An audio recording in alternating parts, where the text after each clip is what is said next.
দেখো বন্ধুরা, আজ আমার ছেলে আমাকে কেমন করে হেল্প করছে। আজ আমি আলু পোস্ত রান্না করব।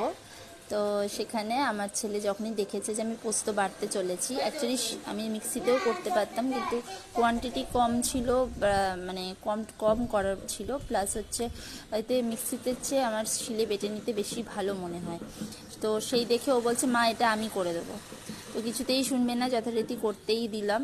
তো আমি এখানে আলুটা ভাজছিলাম, আর দুটো আর সবটা করতে পারে না, বাদ বাকি ভালোভাবে আমি করেই নিয়েছি। কিন্তু আমাকে ও যে হেল্প করার মানসিকতাটা দেখিয়েছে, এটাই আমার কাছে অনেক বড় ব্যাপার।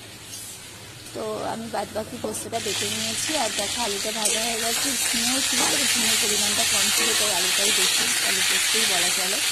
আমি তার মধ্যে এবার পোস্ত কাঁচা লঙ্কাটা দিয়ে এটাকে ভালো করে ভাজবো।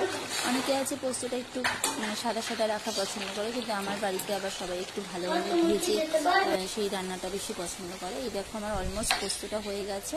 এবার কাঁচা তেল দিয়ে আমি জাস্ট নামিয়ে নেবো, তাহলেই আমার পোস্ত রান্না শেষ। এছাড়া ডাল আর ভাত করেছি, আর আলু ভাজা ডালের সঙ্গে। আর আমি হালকা একটু মুছে নিচ্ছি গ্যাসটা, কারণ একটু ডাল